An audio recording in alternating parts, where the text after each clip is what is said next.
All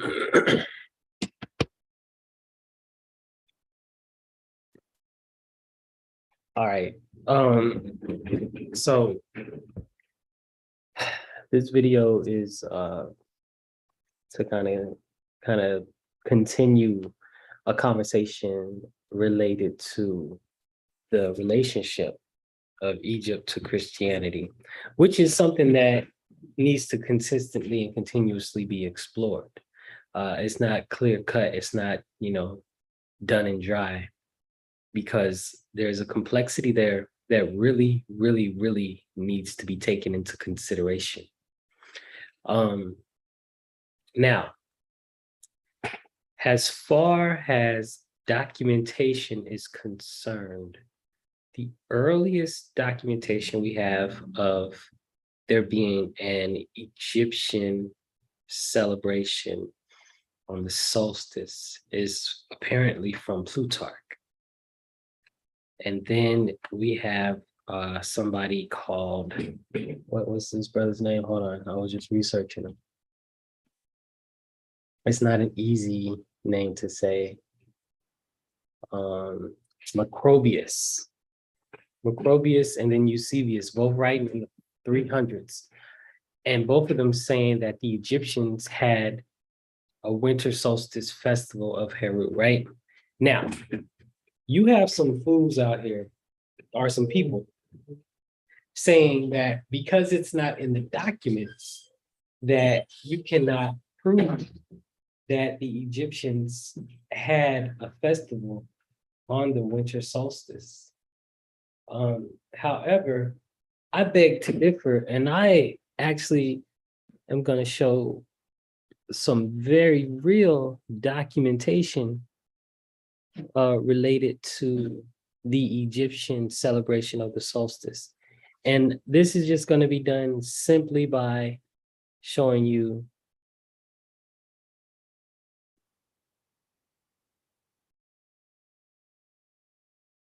these temple complexes, right? This is the temple complex of Hatshepsut at Deir el-Bahari, right? Now, this picture right here, hold on one second, right? This picture right here is of the sun.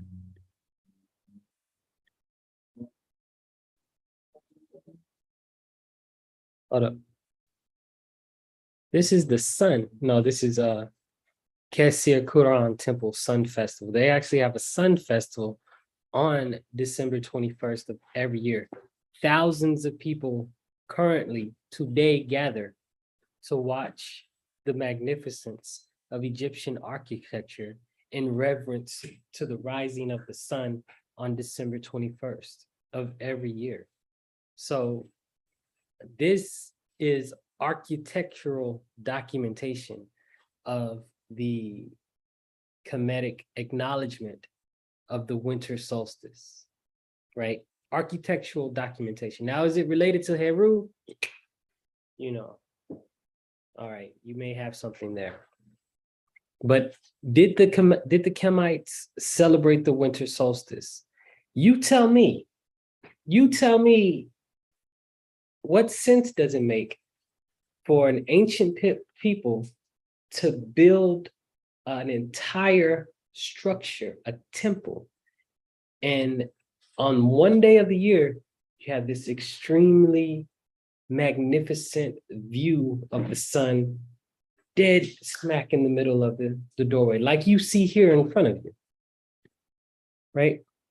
Like you see here in front of you, this wondrous, beautiful view. Now you tell me, did they or did they not acknowledge the power of the winter solstice?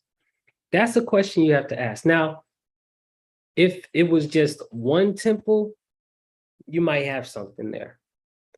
If it was one temple, you might have a discussion of some sort. You could really knock it down, right? But let's look at, now this is the temple let's close this one out. Now that was the temple of Kesir Karan, right? That's a winter solstice temple.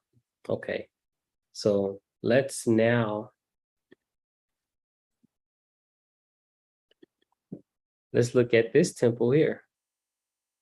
This is the temple at Deir el Bahari. What I thought it was when I talked to you the first time, I was jacking up. Once again, the solstice temple at Hatshepsut, just boom, smack. Is it coincidence that you get this wonderfully beautiful view of the solstice at these temples? Are you going to really sit here and tell me that it is by accident that you get these magnificent views here? That's ridiculously silly. This is ridiculously silly. Extremely silly.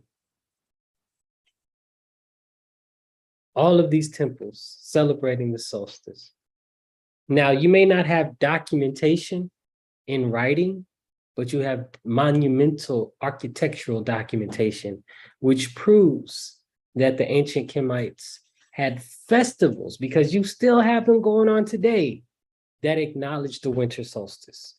So that's just a foolish discussion and a foolish argument. But whatever floats your boat. Anyway, I hope all is well and blessed. Just wanted to get out here and say that. Light and love, light and love.